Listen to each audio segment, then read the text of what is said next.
Welcome, everybody, to episode 19 of the Big Ben and Friends podcast. I am your host, Big Ben Ortmanns, and this week is going to be a lot different than every other podcast that we have done so far. This is where I would normally say we're going to get to know one of my friends from like the wrestling business or the MMA business or the comedy business or whatever. But here's the fun thing, and this is what we're going to do today, because this past weekend, this gentleman here, he hit me up and asked if we could do a little bit of a Zoom chat just to catch up, because it's been a very, very long time.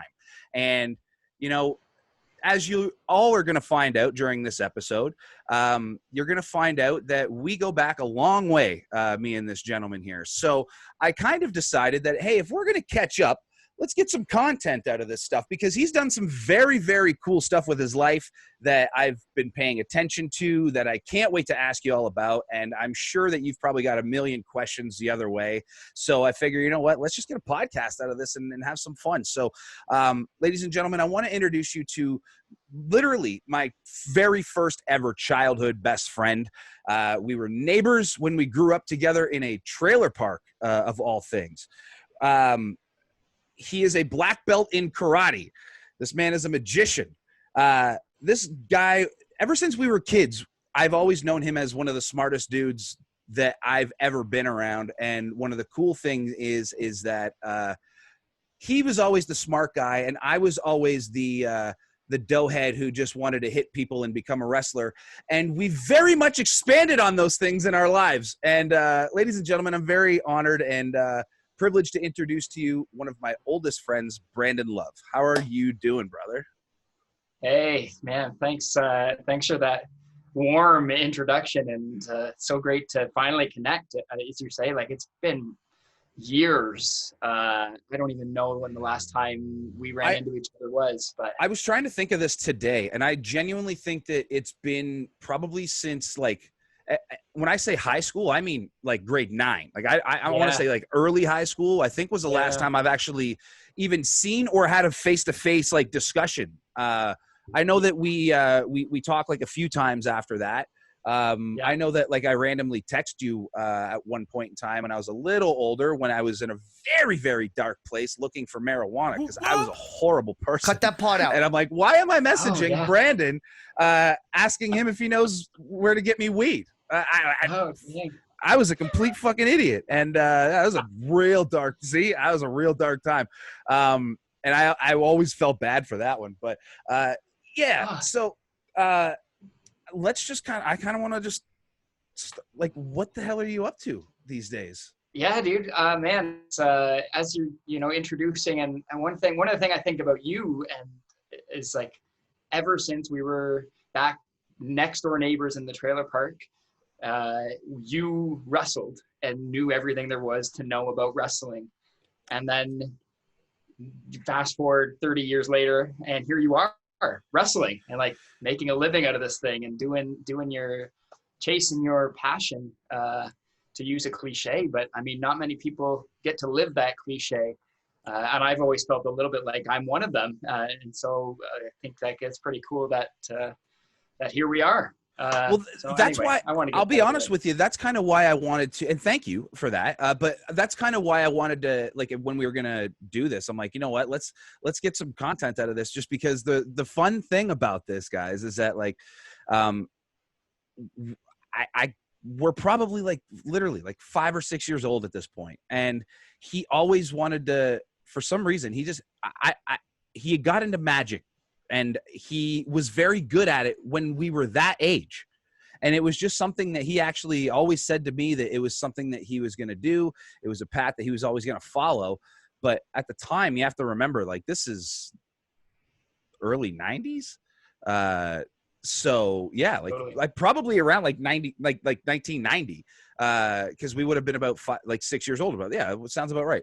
So like, magic wasn't really a booming thing. Like, as a matter of fact, I don't even remember any other magician than Houdini. Right. Like, literally, that's like, now you can list off like a bunch of them because it's kind of become a little bit more like mainstream and cool, which, by the way, great for you, I hope. Totally. Totally, yeah.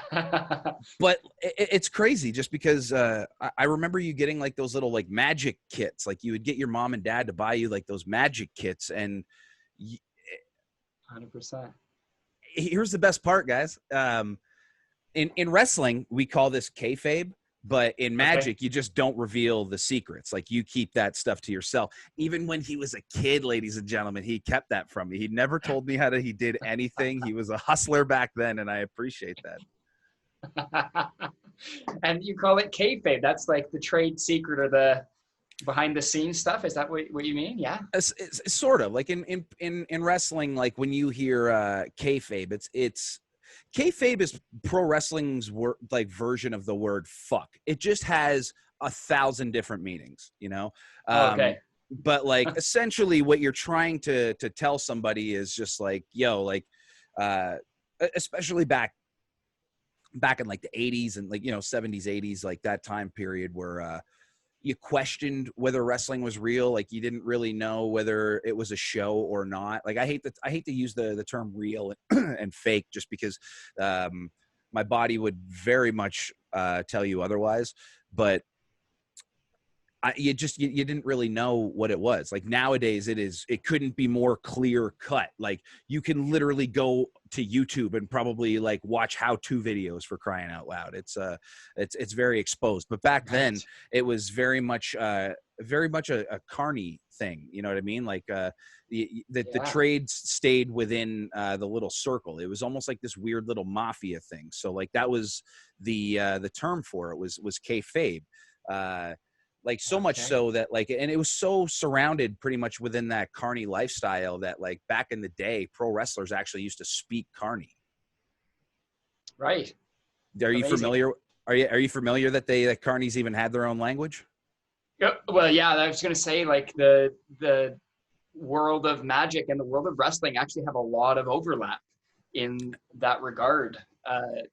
Magic is a product of traveling carnivals in the modern sense. Like performances have started in a space where you could always have a fresh audience and do the same act and be able to take it somewhere else. And that's not to say that wrestling's always the same act, but being able to, you know, have these attractions where you go and see Andre the Giant once or whatever, like, you know, these. But that is where pro wrestling started.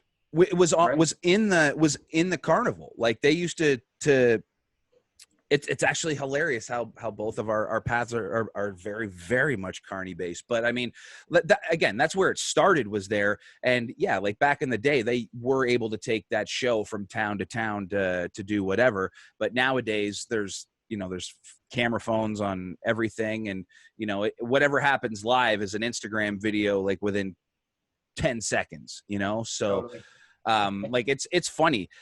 Nowadays, like back in the day when I first started wrestling, like you would go have a match and like hopefully you could get somebody to videotape it with like a video camera or something like that. And, you know, watching your match back was about the fifth thing that was on the agenda to do when you got back. You know, it was just like, all right, I want to find the veterans that are around. I want to find out if they watched and if I did a good job and get picked apart, the whole shebang. Got to make sure that my opponent is good. Like he didn't hurt him anything. Discuss the match with them just to make sure that like we were both on the same page and that there wasn't any issues, and then discuss maybe what we could have done better. Maybe, you know what I mean? Whatever. But then, yeah, you would try to find the footage eventually and go and watch it with your opponent and then break it down to try to do better the next time you go to do it. Right. It's very much just like anything else, like with any sport, you want to find your footage, you want to break it down, you want to study it, and you want to get better. Right. Techniques, everything. There's a million different things that you can study. So, totally. You know, but now, by the time you get back, like you can literally just go look at your phone and have immediate feedback, like immediate, like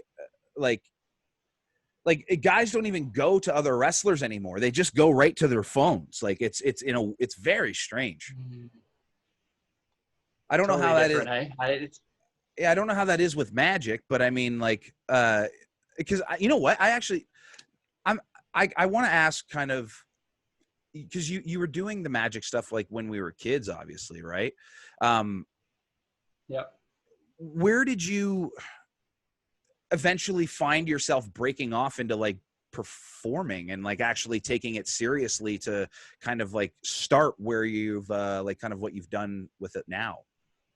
Yeah, it's a good question and a little long-winded. So if I ramble, rein me in. I'm But long-winded too, so go ahead. It'll get me to shut up for a while. You're right. I was, as you mentioned, like introduced as a kid, and always in my heart probably wanted to make a career as a magician. And of course, when I was a kid, I still, even though I was learning tricks, I still really believed that there was real magic to be learned out there. And if I just got closer and closer to it, I would find the secret. I would find the key. And then I got a little older and I started to realize that everything that I was seeing on TV was a trick. Yeah. And I sort of became disillusioned with magic, and I sort of went the opposite way when I was in high school. I started to like really poo-poo psychics, for example, or like I thought of magicians as charlatans and tricksters and like dishonest people who were just trying to put one over on you. Yeah. You know, and a lot of people who are listening to this probably have that same idea when they hear magician. There's this association. I had a teacher in school tell me I should go into medicine. So I was like, oh, okay, that's a career for me. I'll just go in that direction. In a weird way, it kind of makes sense though. Like, cause again, like you were a smart, like not like you've gotten dumb, like, but you're obviously, you were always a smart kid, right? Oh, thanks, man. Yeah. I mean, I guess I mean, I did well. I'll say that I did well in school. School came easily.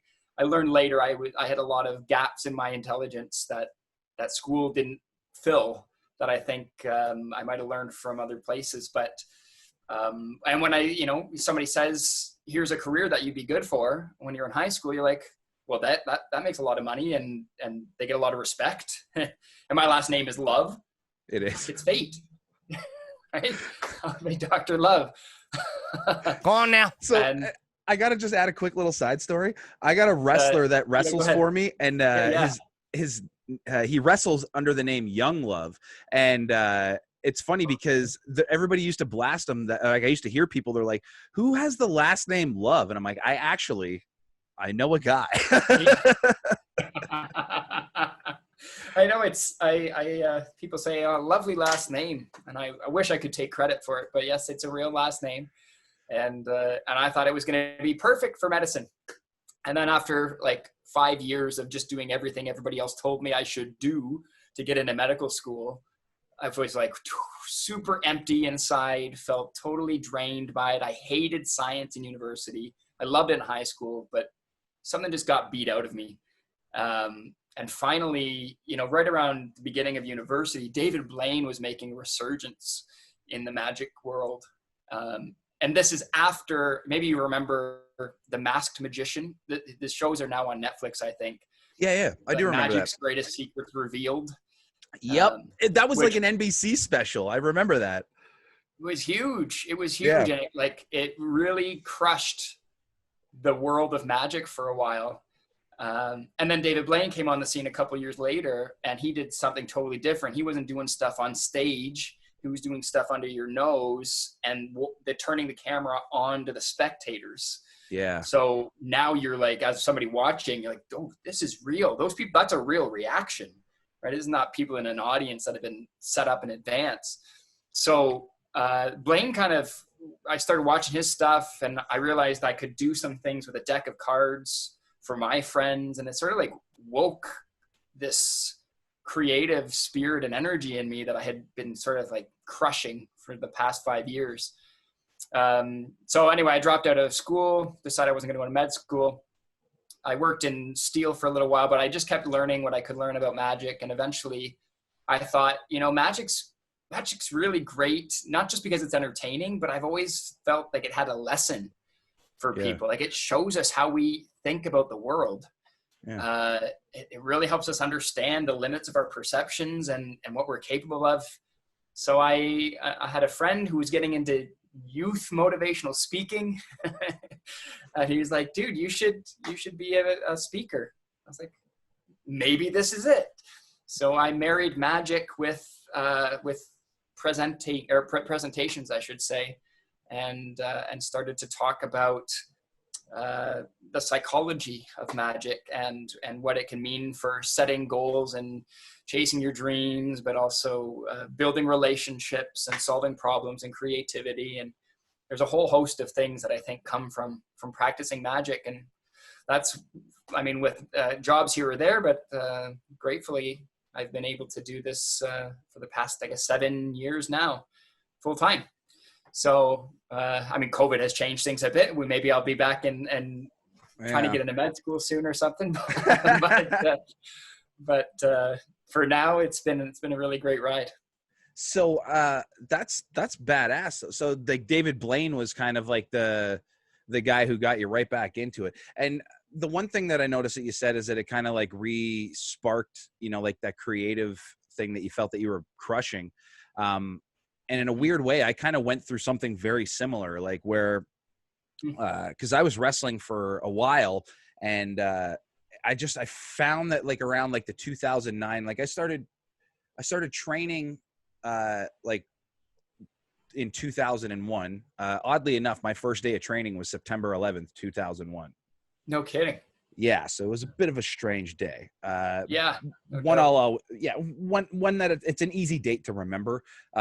I ended up having like my first match in April of 2002, and then I literally from the moment that I had my first match, Brandon, it was go. I didn't stop. Like I literally went wherever the wrestling was. There was a time where I think, from around like 2002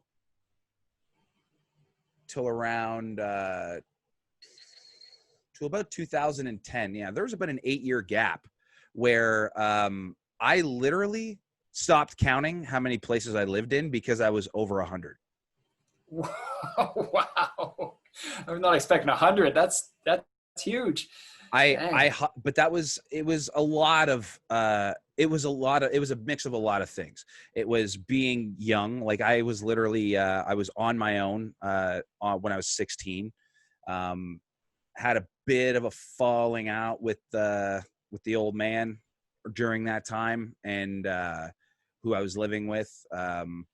So I guess I could tell you this story just because you probably don't even know. But so my mom got married to a gentleman, and they ended up moving up north when I was in Christ. I want to say it was like around like grade 10. I can't remember what year it was. Okay. My memory is horrible for that stuff, but sure. But they moved, and it was like halfway during what the hell was it? They moved at the end of December to go wherever they went up north, but I still had like a month of the semester of high school. And then what I was going to do, so I don't know if you remember Crystal Dory. Oh, yeah. So I actually went and lived with her and her family for a month. Oh, dang. And stayed there, yeah. And that was the start of like my really, really bad path, just because I was so caught off guard being that young, having to go live with somebody else.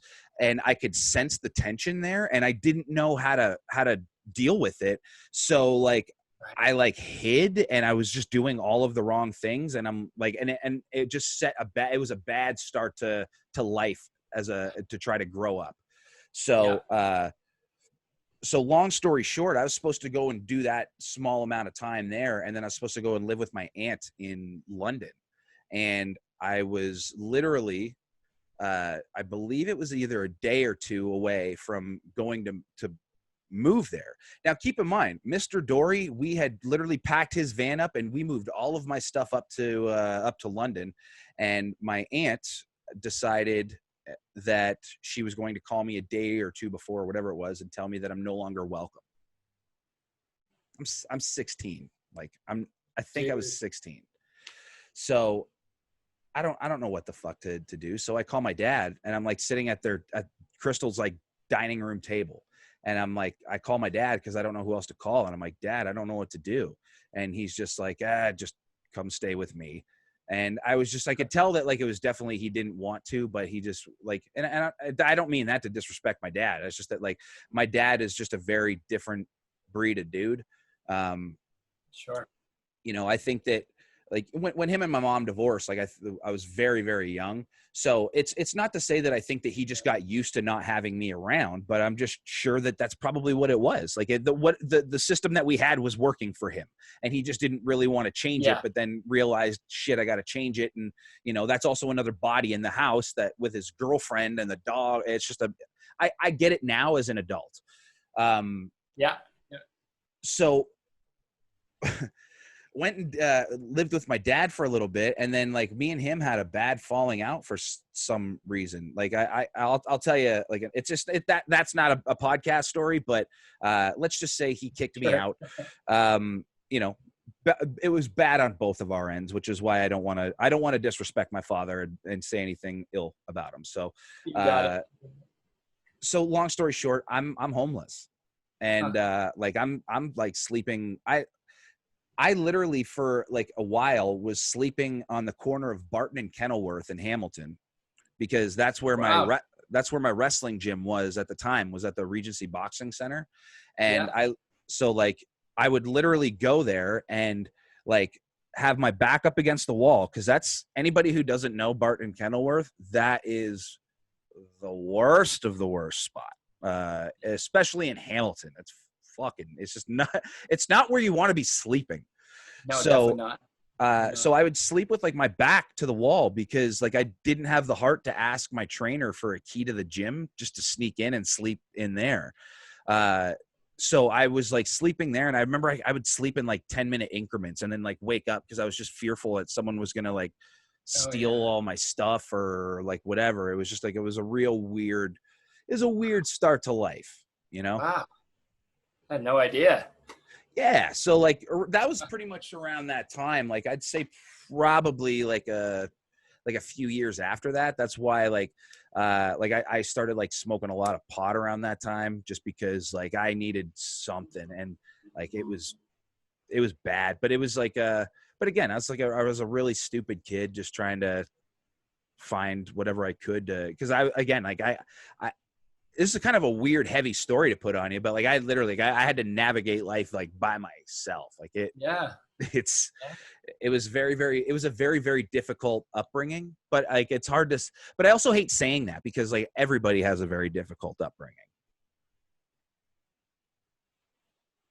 Totally. And so it's like, I hate comparing. Yeah, that's the thing. It invites comparison, I guess, but it's also not like, you know, take anybody else and throw them in your shoes, and not everybody would have navigated as well as you did, right? Like, well, I think that's to remember.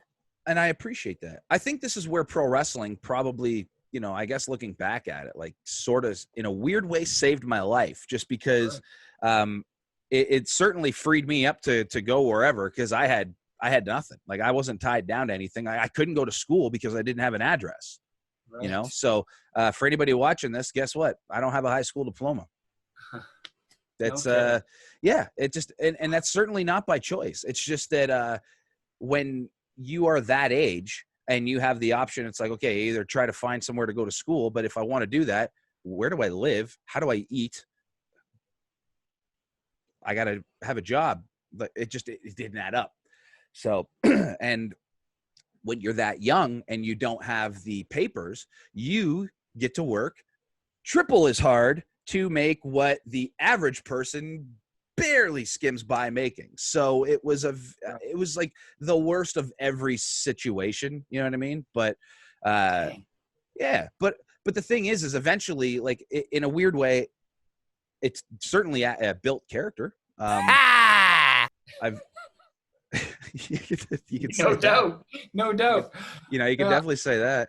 But again, what it did is it freed me up to kind of chase my dream. That's kind of how I tried it. That's the positive spin that I put on it, because like that, when I tell people that I lived in 100 different places and I kind of stopped counting, most people would look at that and be like, holy shit, like there's got to be some fucked up stories that came with that. Like, and it's kind of like, no, not really. It's just that, if there was wrestling going on in Nova Scotia, I went to Nova Scotia, and then I went until the well was dry, and then I would come back home, and then like while I was in Nova Scotia, like I would live in like Halifax, and then I would go from like place to place to place, because you're just kind of, again, like when you're that young and you're trying to chase the dream wrestling, and there's not much money in wrestling until you like get six. It's I know it's kind of a dumb thing to say, but like until you become like a thing in wrestling, like it's very difficult. But I had no problems chasing that, because that was what my forefathers did, so I was going everywhere. Like I've literally lived all over Canada, dude. All over, from one end to the other. There's a couple provinces I haven't been to. Like I haven't been to Alberta, pretty much from Manitoba, because I've been to Manitoba, and I've been to lived in Manitoba, lived in British Columbia, and it's just that little middle gap is pretty much what I haven't been when. But everything else I've Across the coast, man. No kidding. I hadn't. It's funny. Like, this is all post. Like a new chapters in the story that I know of Big Ben. Yeah. Which is fascinating, dude. Thanks for tipping your hat there. I mean, it's right. The similarities between certainly not paths, but even in magic and wrestling, and like finding the thing that can propel you and bring you through. In magic, you don't make money until you're any good. Actually, I remember reading a book when I was younger, because to learn magic, you spend a lot of money. Yeah. Like it's because it's trade secrets that are being protected. A book is $50 instead of $5 or $10. Mm-hmm. And in those days, there was no YouTube with people sharing how to do everything in the world of magic. But I spent a lot of money. So I wanted to make some of it back when I was in university, and I got a book called How to Make Money as a Magician. And chapter 1 is 3 words: be really good. Like next chapter. What a genius book writer. He's like, good chapter, selling this shit. That's it. But his point was like, there's so many people that try to get it. You can't sell yourself as a performer and then deliver a really terrible performance, because that will ruin your career. You have to actually be good in order to make it anywhere in magic. And reading that then made me realize, I don't need to work on trying to like get myself booked for shows. I need to work on getting myself to the best possible caliber magician I can be. And then the shows will come. And it just like flipped my thinking about that whole, even sales in general, right? Like, this, if you don't have a product worth selling, but you're trying to sell it, you might get one sale, but eventually you're shooting yourself in the foot, because nobody wants to buy anything they don't need and isn't any good. So it's obvious, but you would be amazed at how much this all correlates to wrestling, dude. It is very much insane. That's something that and it's funny, because I know that a couple of my students they really enjoy listening to these podcasts. I don't know why, but thanks, boys. I appreciate you. Sure. But I know that they like to, pick up little nuggets, I guess. And when they hear that is, because this is something that we've literally just talked about, like where I was explaining to a big group of them the other day, where it's like, imagine like when you're trying to come up with a character for wrestling, because you got to remember, like, that isn't just like a character for wrestling. That is your business. Like that's what you are. Like if you are just like, man, I want to like it's almost like you're going through like a create a wrestler list on like video games. If you're just like, oh man, I want to wear this cool jacket and I think I got these cool tights and like, you know, I want to drop this like really cool elbow, and you're just like, okay, well, what are you like, and what connects me to you? Like, why do I give a fuck about you? And then they all are just kind of like, and then that's when you have to explain to them. It's just like, if you have to understand what it is you are, because what you are is a product, you know, like that time in the ring in the weirdest way, especially for us guys on the independents, you know, because like the guys in the WWE, they don't have to worry about, they don't have to worry about going to the merch table to try to make like actual real money for the night after they're done. They have a company that deals with their merchandise and all of that stuff. Like that's all in-house. Like the boys don't have to deal with any of that stuff. You know what I mean? As an independent wrestler, like you are not just required to be a good wrestler. You're required to look the part. Like you're required to be somebody that you can just take that act to any new town and know that you're going to be able to make the adults laugh, both the men and the women, not piss off the men so much that they want to fight you, make the girls so happy that they want to be with you, and at the same time, make sure that the kids leave wanting to have your autograph, that they want to have like your t-shirt. They want to, you know what I mean? There's so many different goals that as a pro wrestler that you have when you go out there. And I'm sure that it's extremely similar to a magician. And it's funny how I'm realizing how much pro wrestling correlates with a lot of different other stuff. Like one thing I learned that I wouldn't have learned in school otherwise, and this was the education of the road. I learned that pro wrestlers and strippers are essentially the same. Fuck yeah. We're in the same business, except we just don't show our fucking junks. Right. And sometimes. Sometimes. We don't show our junks on a nightly basis on purpose, right. And they just take less bumps than we do. But otherwise, it's the same gig. Right. I didn't realize it. Like I didn't realize that they got to get gigs. It's not like they have a fucking. It's not like they're waitresses. It's not like you're gonna go to the. Again, these are things I never realized. Like I just thought that strip club just had like a roster that they just Rolodex. You know, nope. They drive and they hustle and like they're. And the best part is like the one girl was telling me. She's like, yeah, one of my biggest sources of income is promo pictures where I'll autograph pictures for guys. And I'm like, get the fuck out. Like, you really are a pro wrestler. That's amazing. Okay. Yeah, it's totally amazing. It's the entertainment business. That's just what it is. You know, like you have to be a product and like, because again, like I'm sure that, I don't know this for sure, but I'm just going to take a stab in the dark. Like, I'm sure that like when you get booked for gigs as a magician, like the money is okay, but like your real money is going to come like afterwards, like through tips or whatever. I would assume, right?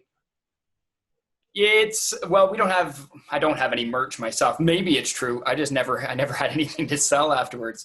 Mostly no, that's not true. If I'm booking my own show, and like trying to sell to the public, then like ticket sales are they're made breaking even, and I'm making money on tips or selling a book or selling some experience, trying to do the show to get booked privately. Mm-hmm. And maybe that's one of the things that differs between magic and wrestling is that I can get booked for a private gig and put a price tag on that you might not be able to do if you're a private wrestling show. Although maybe I don't know that world as well, but it's a thing. It's a thing. It's a thing. it is actually a thing. Yeah. Like there are. It's not one of those things that that's out there in the mainstream or whatever. But yeah, like there are guys and girls that do. They're called customs, where I don't understand them, but apparently like dudes will spend X amount of money for so-and-so. And like, they're just like, I want to see this and this and this. And I'm just like, is is this where we're at in life? But Oh, wow. hey, I can't judge. Like, listen, like I can't judge one of my peers if somebody wants to pay them a dumb amount of money to do our job, but then just be like, and the person's just like, hey, could you do it this way instead of the way that you normally do it? Just like, for that amount of money? Yeah. I'm Do whatever you okay. want. I'm not sitting there doing porn or anything. Like, I'm not sitting there, Right. it's so like, it's just one of those things where it is a thing. I don't get it. I don't get it. Yeah. Yeah. And to be frank, this isn't totally why I went into speaking. There's a genuine pull towards sharing messages and value with people, but a budget for entertainment is different than a budget for professional development or education. So I can do a show for an hour long for a corporation and charge X, and then I can do that same show, make it like 20 minutes longer by inserting a few anecdotes about what's happening behind the process and relating it to sales or positive team culture.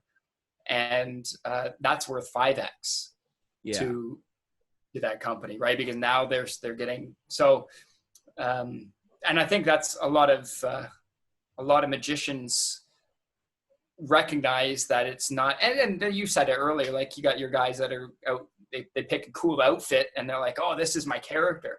The same in magic. People have limited exposure to magic. Most people have never seen real magic. Most people now who get into magic have seen a YouTube video or they've seen it on TV. And that's great. That's wonderful that the world is growing with new apprentice sorcerers, if I can. But it's also, until you've seen a master in front of you fool you with something you know to be impossible, you just don't know what you can do with magic. You don't know really what its true power is. Yeah. And so people will they'll watch videos on TV and they say, oh, I can do that trick. And I did the same thing. That's how I started, right? But you take that trick and that becomes a trick that you do. And then I have this trick that I do. And then I have this trick that I do. And it's not a magical performance. It's a collection of tricks.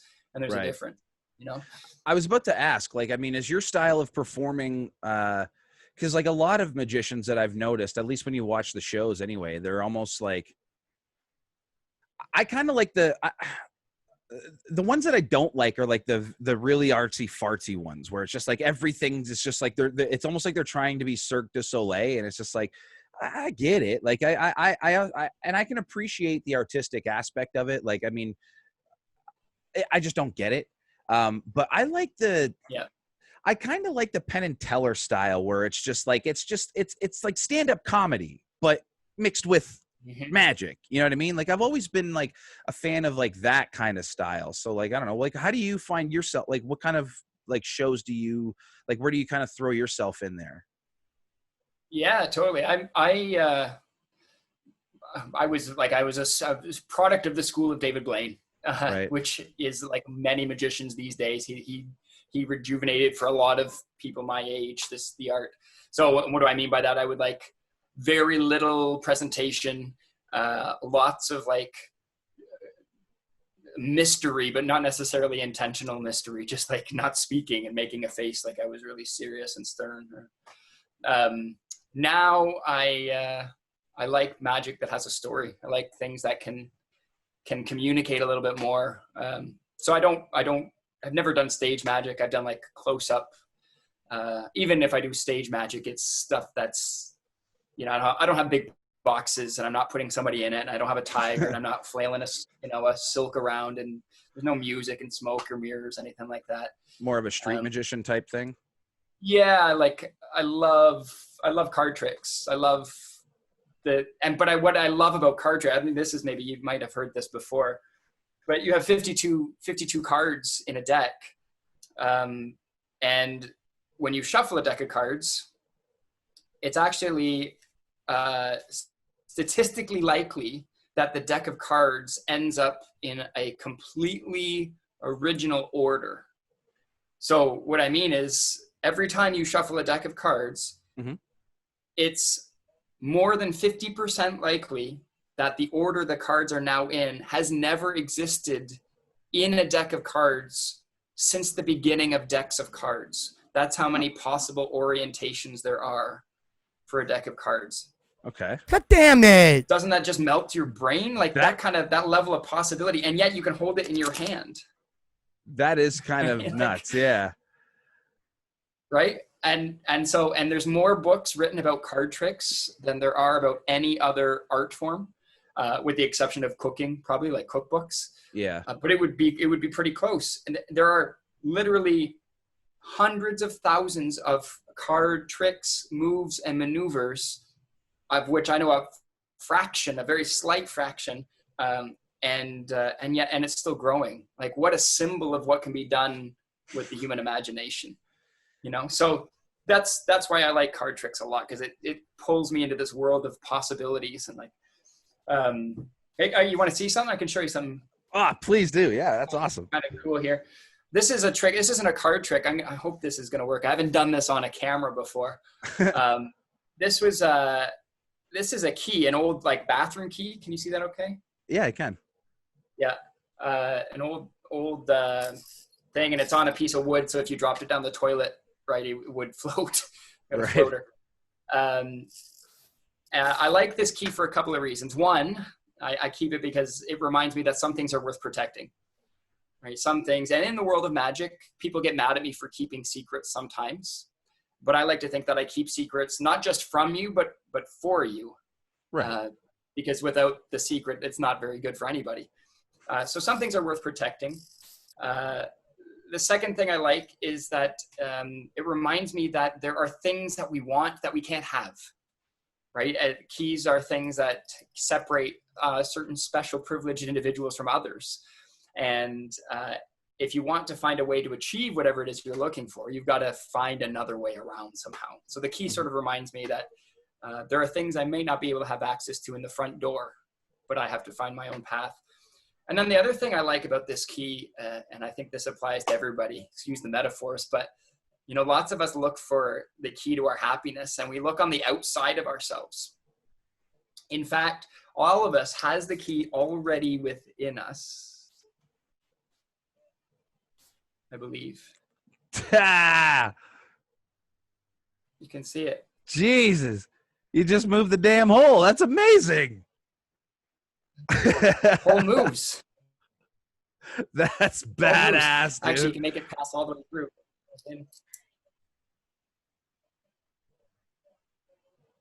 Oh, that's cool. Isn't that cool? Yeah, man. That's amazing. Yeah, I think that's pretty cool. So anyway, look for the key within, not the key without. That's, That's Thanks, cool. man. Sorry for all you suckers on Spotify who can't see this right now, but you'll have to go to YouTube and watch it. YouTube.com/BigBenAF podcast. You know the drill. And I didn't mean to call you guys suckers. Thank you so much for listening. Please continue to listen. Love y'all. But dude, that's fucking dope. That's cool. So like, I guess one thing I'm kind of curious is like, did you said that like you're a product of David Blaine. Like, for me, it's I get lucky just because like as a wrestler, traveling as much as I do, and wrestling kind of being a bit of a smaller, it's this weird, small yet unbelievably large, connected, tiny, huge world. Weird way to explain it, but it is what it is. So it's strange to me just because like there's toys that you and I used to play with when we were kids that I've wrestled. Right. You know, like there's dudes that you and I used to like root on when we were kids that like that I've shared many locker rooms with, that I've done business with, that have like, dude, like Ricky the Dragon Steamboat has like literally taught a small group of my friends and I like a very small group of us in a ring that I co-own, that I helped build, like taught us a seminar in this, and I'm like, what the fuck is happening to my life right now? Like it's so cool, man. it's crazy. But Magic's like, it's very the same. Yeah. but have you like, if you're very much a David Blaine guy, like, have you ever had the opportunity to be in the same room or get to learn anything, or maybe seminars from like any of these like magicians that you genuinely look up to, even other than David Blaine? Yeah. Yeah. Great. It's like, it's very similar to wrestling, I imagine. Blaine, to answer the question, is the one, not the one, but one of the magicians I have not ever had the chance to meet or hang out with. But Is because there's David so Blaine? few, David Blaine, yeah, Yeah. David Blaine. Because there's so few magicians in the world, like as a percentage, there was somebody estimated maybe 200,000 in the world. Mm-hmm. Of like maybe 100,000 are ones who have performed professionally and gotten paid for it. So like that's a pretty small fraction of people, which means if you take that 6 degrees of separation they used to say, which I guess is now 4 degrees of separation with the internet, but you're like 2 degrees of separation from anybody in the world of magic. So like if I want to hang out with David Blaine, I almost had a chance when I went to New York in December because one of my friends knows Man, him. that'd have been so cool. You know, so it's so you're kind of close to everywhere. I didn't realize how accessible people were until and I was in Korea. I was teaching English at the time, another little side chapter of my life. And I wanted to ask you about that too, so I'm glad that you brought that up. cool, yeah. I lived in Korea for a year, and I was still studying magic a little bit over there. And I came across this set of this trick typed up by a guy named Paul Vigil, spelt Vigil, Vigil. Okay. And I'd never seen that kind of elegant thinking in the construction of a magic trick before. And it doesn't make any sense to non-magicians really, but it was so smart, so clever. And I had another idea for a trick, and I was like, I wonder. So his email's on the back of these lecture notes, and I send him an email like, hi, you don't know me, I'm an amateur magician from Hamilton, Canada, blah, blah, blah. And he wrote back right away. He's like, dude, let's get on a Zoom call sometime, or Skype at the time, but let's get on Skype and we'll jam sometime. And then the next day, That's we're awesome. on Skype through a screen, and he's teaching me like his inner repertoire. And it was just like, it did so much for me as a performer. It gave me confidence that I could access these like greats, but it was also like he pulled the chair out at the table for me, if you know what I mean. Like I was gonna ask, come on over. So did he know who you were, or like did he make you kind of like show him like, hey, I know, like I'm not just like some dude that you're like I'm asking you to spill the beans to? Like did he kind of make you prove yourself at all, or? No. So I think I carefully crafted my email to him to try and show my experience. I understand. But kind of a take one to know one. Yeah, I get it. Yeah. And you know, that's a good question too. I get asked like, if you're not allowed to teach the secret, how does anybody become a new magician? And it's a good question. But actually, most magicians I know will teach any secret. Like I'll teach my whole repertoire to you if you want, but I'm not going to do it all at once. And I'm not going to do it because you want to know the secret, right? There's a difference again between wanting to know the secret and wanting to create magic. And so I always start, if somebody wants to learn a trick, I have like 3 or 4 that I will teach somebody, and I'll say, go and perform it, go and practice it, and then come back to me and show me what you got. And then I'll share something else with you. I'll show you something cooler. You know? There's got to be levels to it. Like I'm sure, just like wrestling. Like I mean, I know firsthand just because again I own co-own a gym and I'm a wrestling coach, and you run into a lot of these young guys who are all full of piss and vinegar, and they want to do this and this, and they want to learn that, and they're just like they want to be at level 10, and it's just like you don't even understand level 1 yet. Like I mean, it's great that athletically you can do some of the things that level 10 requires, amazing, but if you don't understand level 1 yet, you don't understand why you're doing these things. Like there's a class, like the WWE has I don't know how much you follow wrestling, but they've got not much anymore, but well, they've got this place in Orlando, and they call it the Performance Center. So like essentially whenever you get signed to the WWE, like you go to like you're in Orlando for a while, like a long time. And essentially your day job is to be at the Performance Center. I believe it's like 5 or 6 days a week. Like, I don't know exactly. It's just hearsay, right? But Yeah. Like, it's absolutely unbelievable, like just the amount of work that you have to put into all of that stuff. You know what I mean? Like I know, for example, like there's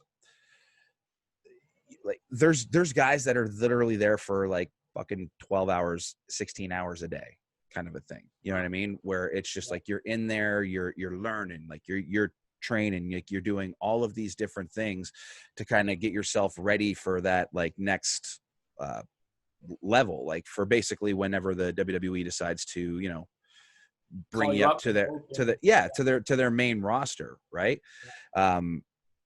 Sorry, what I just had a complete brain fart. What was I was going somewhere with that. Where were we just talking about? Marijuana affects the memory. Now that you said that, I don't remember. We were talking about teaching people. So there's levels to the game, and you don't get to. So, okay. I do remember where I was going with this now. Sorry about that.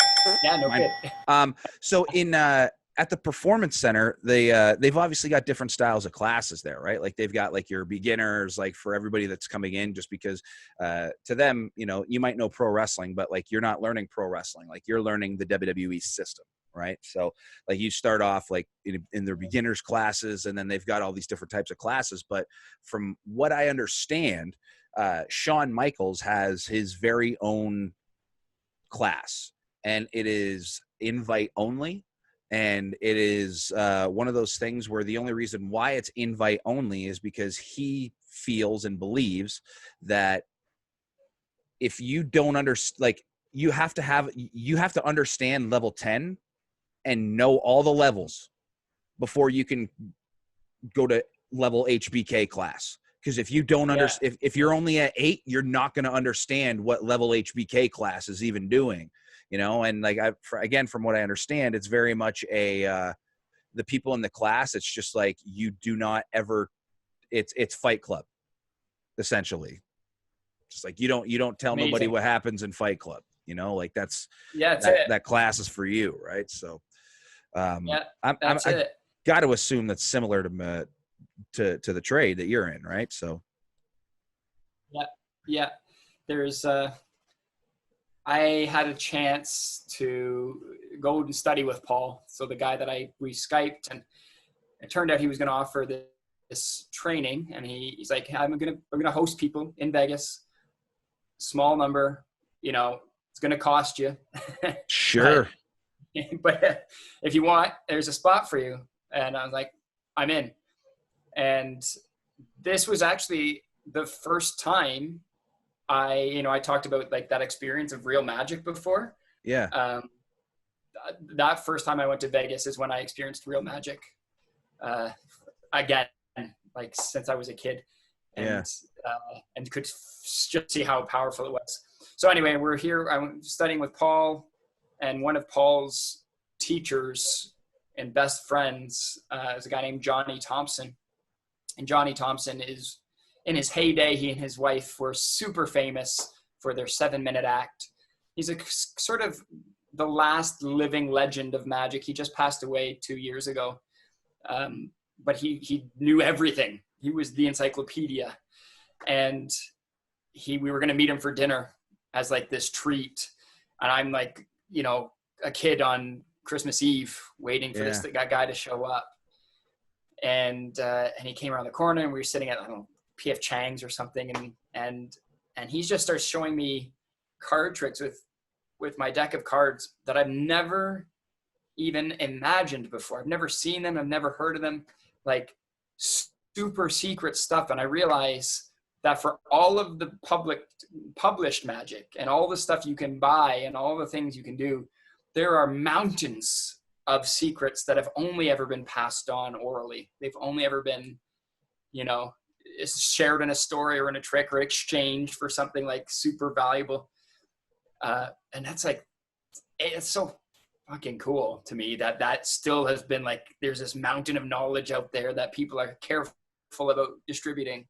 It feels like a fantasy movie, but also like you got to earn your spot. You got to earn your place to that knowledge. You have to have the right key. Yeah. So anyway, I was really lucky that I got invited. I got the chair pulled out for me, and then I tried to continue down the path until I was able to like learn from the greats, or a few of them anyway. So what's the biggest show you've done so far? Like, have you, whether it be personally or even just like an attendance thing? Like, I'm kind of curious. Yeah.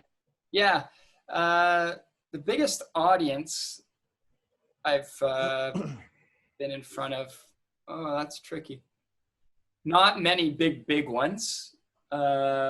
One time, a school in the States, high school in the States, had 4,000 students. Cool. But that was rare because those schools down there are so huge. Mm-hmm. That was a super rare occasion. My own like straight magic show, anywhere from 20 to 250.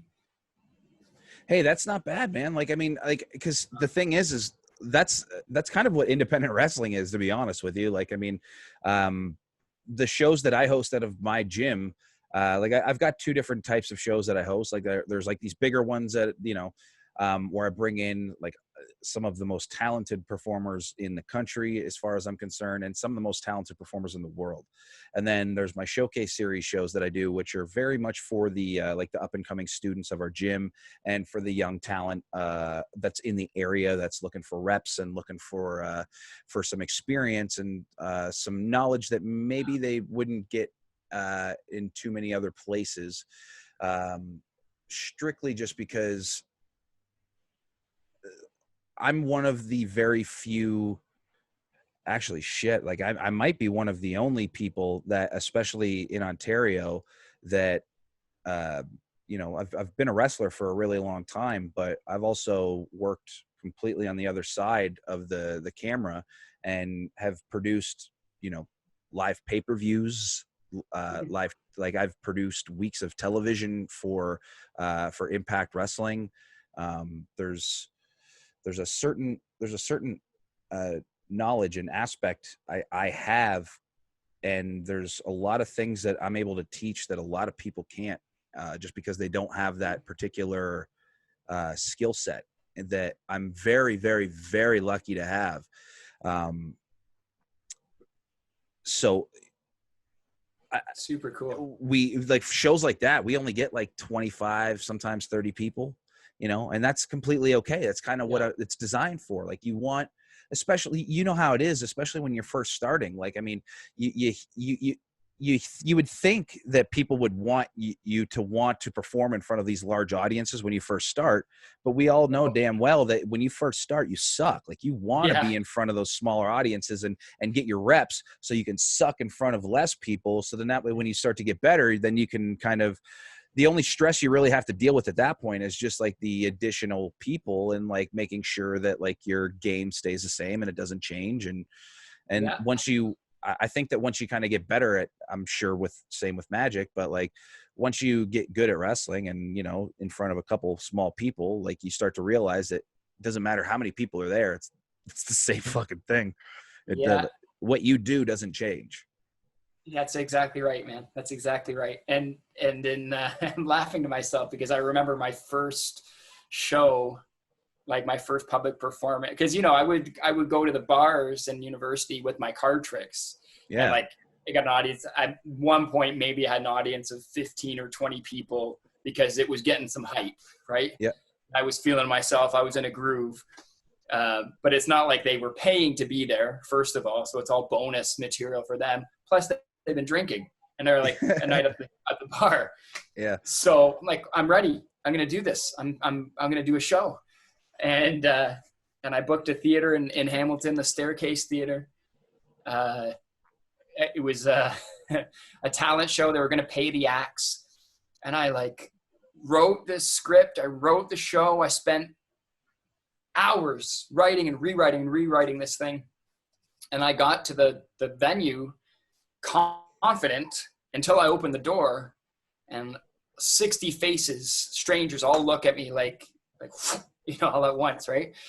And I realize I haven't actually practiced any of the material for real people before. Like, it's all academic right now. It's all in my head. And, oh man, I was so nervous. All of a sudden, my face was flush red. You remember I used to blush like crazy. I still have that problem when I'm in that space. So I'm sweating, dripping. My first trick, total flop. My hands are so sweaty. I fail there. I drop cards on the stage. I had a 15 or 20 minute set.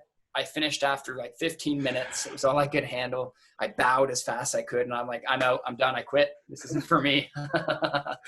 Dude, I wish that. But you have to have that. There's no way that you could explain to anybody who has never attempted to be a performer before the feeling in your guts of bombing. It doesn't matter if you're in front of and less people, the worse, because then you can hear them talk shit about you right to your face, and they will. And but the best part is there's nothing more beautiful to watch than someone fucking bomb. It's the best thing ever. It doesn't matter whether it's fucking wrestling. It doesn't matter whether it's comedy, whether it's God, I think we all feel that way, because I'm sure that you've probably watched other peers just eat shit, and you're just love it, you're loving every second of it. But you're just like, God, please, just, if this is a shit room, just please be the guy that knocked the shit out of the way, because I got to go in and try to fucking clean house now. Yeah, that's true. That's so true. There's also on one hand, I 100% relate to that. And I think that's you have to. It's you have to bomb, earn your stripes. But on the other side, I also, you remember watching talent shows in high school? And you get that person up there who can't quite sing, but they're gonna belt like they can. Oh yeah, and they give her. It's just, they don't know how bad they are, kind of it's painful to watch because they're so bad. Their parents lied to them is what happened. That's it. Straight up. Somebody didn't tell them the truth, and now they're on a stage and everybody's cringing. And set their kid up for fucking failure and heartache. That's it, man.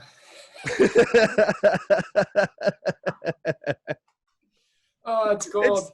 It's true, though. You're not wrong. There's a guy at, you mentioned the training that happens in Orlando, and this is the thing. So I'm actually working on launching, in this new COVID world, I'm launching some new training for people called The Real Secrets of Magic. It's for people to help people get unstuck, and really what it's all about is practice. Practice. There are specific practices that magicians and other creators and innovators and leaders do on a regular basis that don't seem like they add up to much in a week, in a month, but taken over a year or 10, it's the stuff of pros. It's the stuff of real, genuine visionaries. And it reminds me, one guy I interviewed he's a world champion magician. He's got an act on you can look him up on YouTube. It's Yu Ho Jin, YU is his family name. He's Korean. His act sounds is 6 Italian. minutes long. He would have fooled me. His act is 6 minutes long. I met him in Vegas and just asked him, because his act is, it's totally I can't fathom how anybody could do what he's doing. Even if I know what he's doing, it's so hard. And for him to stand in front of an audience and do it consistently is mind-blowing in itself. And I was like, so how long? This act, 6 minutes. Tell me what went into it. And the act itself was rehearsed 6 months before the competition for 14 hours a day, 7 days a week, for a 6-minute act. Wow. And that's And that's just that act. That doesn't even consider all of the levels he had to earn to get to level 10, so he could build that act to put it in front of people consistently, reliably, and blow their minds, you know? So I think there's a lot to be said for that. I think people want the quick and fast solution, and I appreciate that. I wanted it too. Sure. But like, if you're really serious about something, just bury yourself in it and expect to suck a lot, and like embrace it. When you suck, that means you'll suck a little less the next time, you know? Exactly. Like, that's one thing that I've kind of vowed to myself. Like, I mean, like I don't have any kids. I don't think you do either. I haven't seen you. Yeah, it doesn't. But I do got a nephew though. My brother Carl has gifted me one of those to play with. So, you know, he's at that age where you know, he's 8 now, and he's really into hockey, and you know, he's kind of was in that age where it's just like, yeah, I'm going to be really supportive of everything he does, you know, but like, you know, when we come back from this COVID world, you know, he's getting to that age where it's just like, uncle might have to fucking hurt his feelings a little bit, because I'm going to be honest with the kid, because I genuinely want him to do well. You know what I mean? Like, he's a little Carl, dude. Because you remember what Carl was like probably when he was 8. So you would probably trip the fuck out if you saw Christopher. Yeah. It is insane, dude. It's literally a mini him. Like, I know that's what's supposed to happen, but I mean, like, it's crazy. But but yeah, man, like, it's cool just because, like, I'm positive that my brother wanted him to hate wrestling. But then he made the mistake of bringing Christopher to one of my shows, and then Uncle was became a hero in his eyes that day, and I was just like, yes.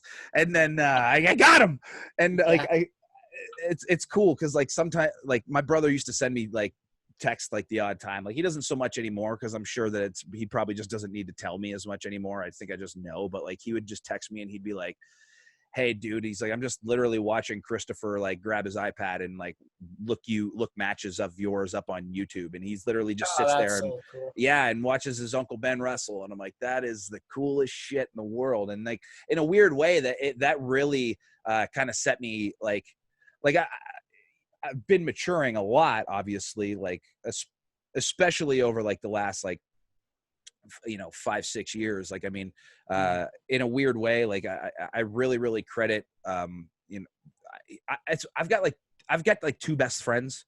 Like, I don't know if you ever met or remember Brady Wedham. Do you remember him? Yeah. He went to Parkside for a stint, didn't he? Like, no, I don't know if he went to Parkside, but he was at Parkside a lot. But like, he's my little actor buddy. Yeah. I remember Brady. Say hi to him for me. I don't know if he'll remember me, but he'll be watching this. He's one of my like I said, he's my brother, and he watches every episode. I'm sure that he'll remember you too. But you know, he dude, it's hilarious. I don't know if I'm just tired or if I'm just like so into so many different things, and I've got like so many different things going in my mind that I just you're about to credit marijuana fix the memory for your growth. Sorry. I was about to actually. The funny thing is, I'm about to credit my other best friend Tid for my growth, because I got 2 best buddies. I got Brady, and then I've got this other guy who's the co-owner of the gym with me, and his name is Chris Tidwell. He wrestles under the name Notorious TID. But the reason why I really, really credit him, like, we've been running our gym for a little over 6 years now, and hanging out with him again was really cool. And he's just like, he's that guy that, in a weird way, like, and it kind of sounds kind of like stupid to say, but like, he fucking knows everything. This guy, like, he's that guy that, like, people that you would look up to, like, everybody has somebody that they go to, and like, everybody that we look up to goes to Chris. You know what I mean? Like, he's just that guy. So being his friend, and then being his business partner, and then like, him and I also work together now. So like, literally for the last 5 years, he has seen me. I've put in more hours with him than his wife has. And that's a real, like, it's not even questionable. Right. it's just, it's like, it's crazy. And like, you know, he's that guy that like having somebody like him, even at that stage of my life, because I probably like, he really, really came into my life probably when I was like 29, 30 years old, you know, and still trying to figure life out. Because again, like I've been trying to figure it out like since I was a teenager, you know, like a lot of the life lessons that should have came to me a lot earlier in life came a lot later.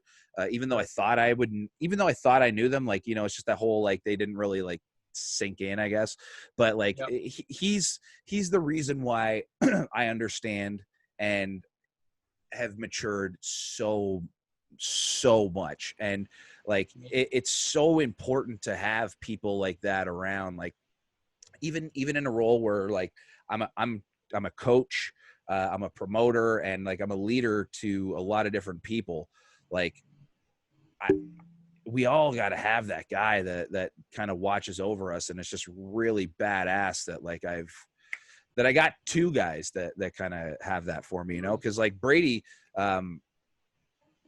also like a huge, like, he's the same way, but like just in a completely different like way, just because he has such a different upbringing in life, and that man's education is so much different than like both yours and mine, you know. And like I again, kind of raised on the, I hate to say raised on the streets because that makes me sound like I'm a stupid thug or whatever, but like I'm honestly, I kind of was, you know. It just, it is what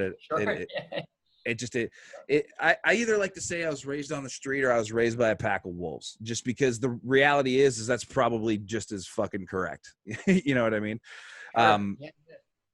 But the cool thing is though, and this is kind of what I find, and I know that like you've got to get going here in a few minutes, so I'm going to actually try to wrap this up for you just so then that way you can be on your way. But first of all, thank you very much for all this time. That's this has been awesome, dude. Like I've got so many things that I've been wanting to, I've still got a million things that I want to talk to you about and ask you about. And like, we didn't even get into the fact that like, you've got a fucking TED Talk, for crying out loud.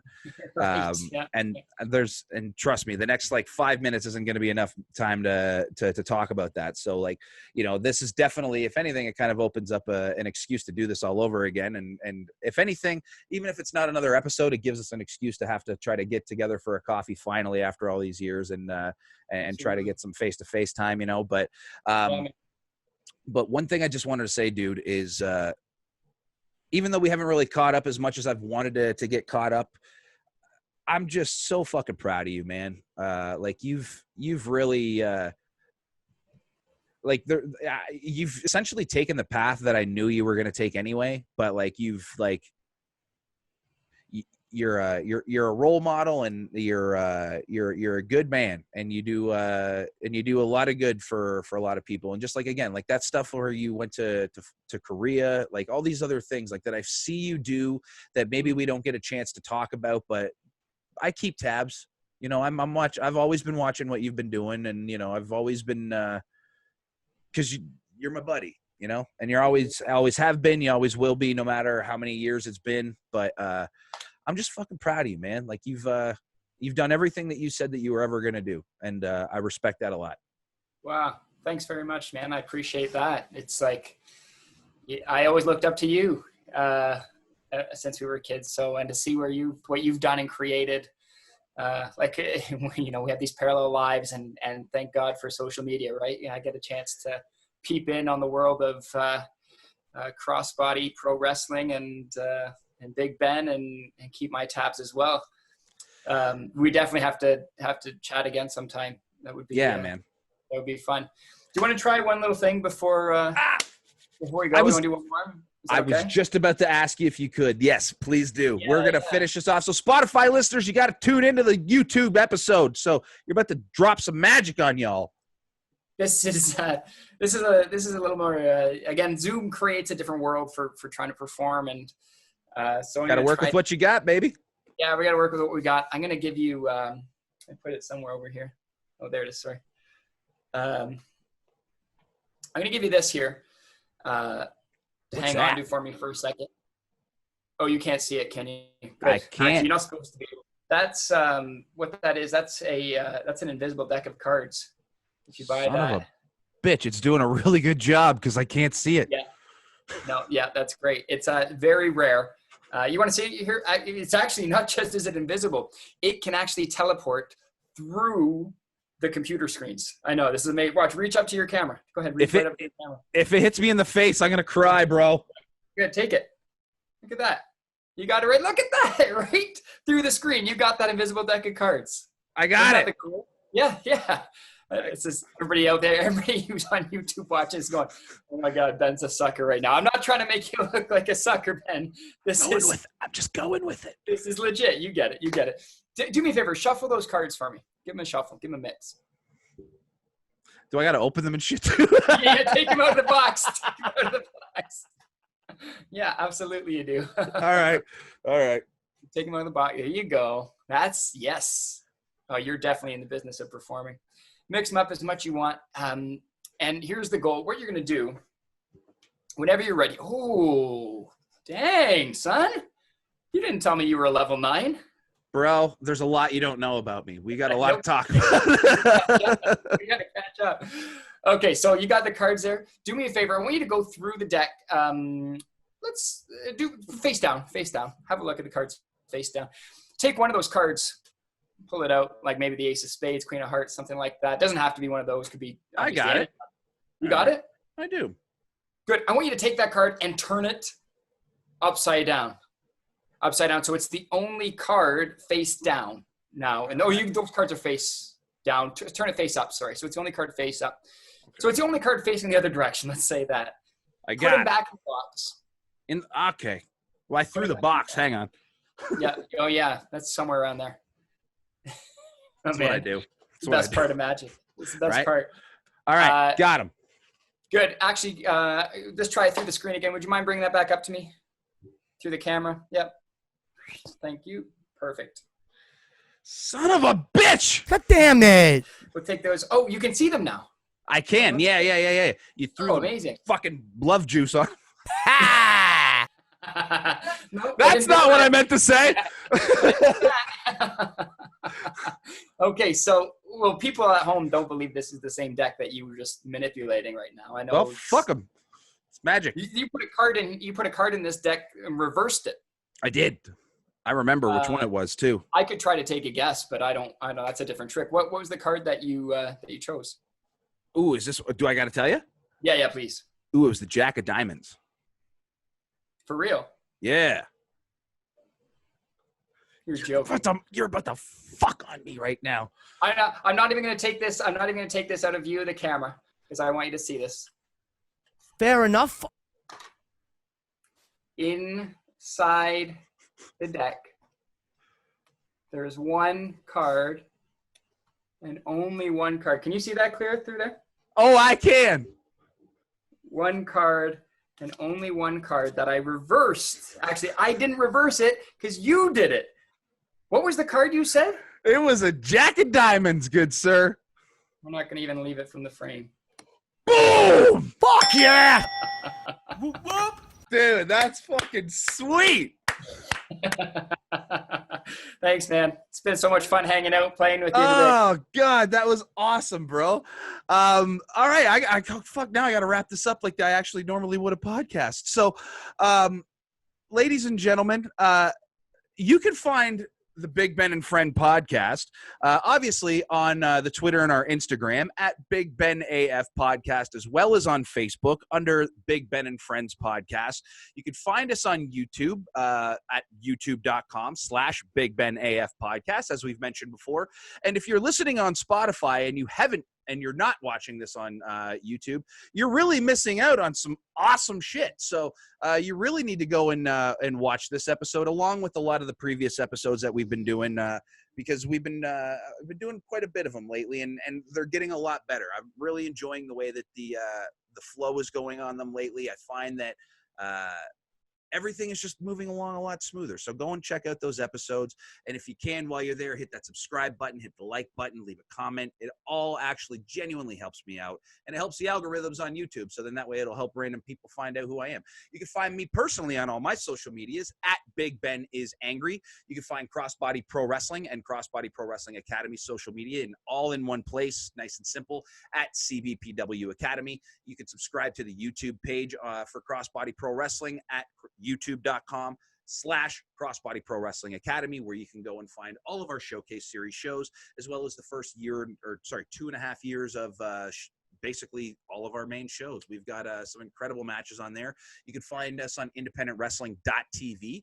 Use the code Crossbody to get 5 free days and check out essentially our entire 2019, as well as everything that we were able to do this year until COVID decided to kick us all square in the dick. And last but not least, you can support Crossbody Pro Wrestling and our amazing wrestlers and our hardworking staff by heading to prowrestlingtees.com/crossbodyprowrestling, where all of the proceeds of these shirt sales get split between the wrestler and our incredibly hardworking production staff, as well as the graphic artist who has designed the shirts for us. Where can we find you on all of your social medias? Just because hopefully we can get you some new followers to come and check out some more cool magic of yours. Yeah, Brandon Love Magic. BrandonLoveMagic.com. You'll find me on Instagram, Facebook, Brandon Love Magic. BrandonLove Magic. That's awesome. I'm going to drop all of that in the description below. So please make sure you check all that out. I'm 2 minutes past, buddy. I'm sorry. Guys, thank you very much for tuning in. Brandon, I love you, buddy. No pun intended. It's been such a pleasure to speak to you again. I can't wait to do this again. Let's chat again soon, my friend. Take care. Oh, yeah. Thanks for having me. Thank you.